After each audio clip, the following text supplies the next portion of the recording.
So my name is Michael Waasegiizhig Price. I am the Traditional Ecological Knowledge Specialist at the Great Lakes Indian Fish and Wildlife Commission.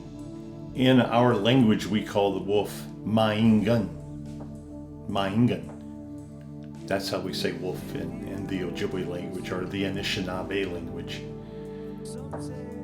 And according to our culture and our creation story, we have a relationship with Maingan that goes all the way back to the beginning of creation.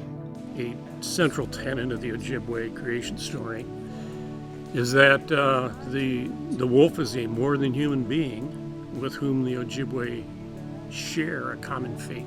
When the Great Spirit, Gijimanidu, brought down original man, who we call Anishinaabe, sometimes we use the word Nanabojo, but when Anishinaabe was first placed on the earth, he began to walk the earth and name them. He was naming all the trees and the plants and the mountains and the rivers. And over time, Anishinaabe became lonely. The Anishinaabe walked this earth and made the footprints with a brother. And that brother we call Maingan. So Maingan was brought down, placed on the earth, and together Anishinaabe and Maingan walked the earth. And they named, like I said, they named all the plants, all the mountains, the rivers, the valleys.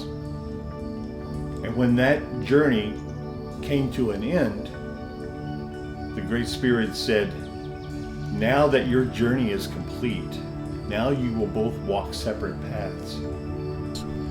I would like to see the wolf be recognized as a contributor to a healthy ecosystem.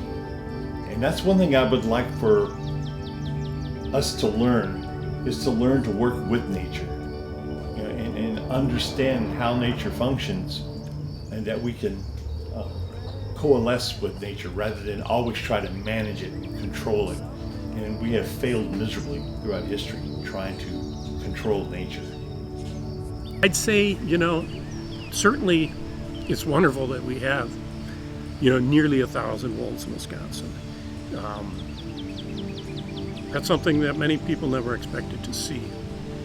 But they're here, and we have a responsibility to manage them. And too often people seem willing to settle for the idea that as long as the wolf population sort of stays viable or just above the endangered species list here in Wisconsin, that's good enough.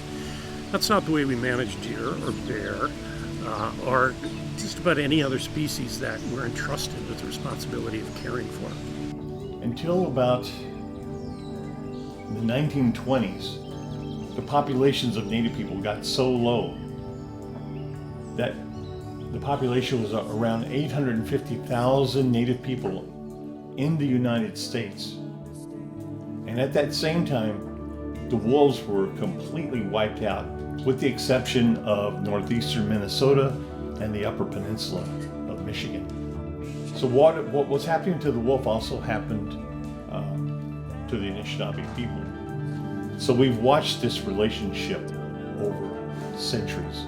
Everything is coming back to health and vitality in both of our communities. Until February 2021, after that brutal wolf hunt season. And what that told us as Anishinaabe people is that what happens to the wolf happens to the Anishinaabe people. We watched a brutal political assault on the wolf, and some of us asked the question, are we next?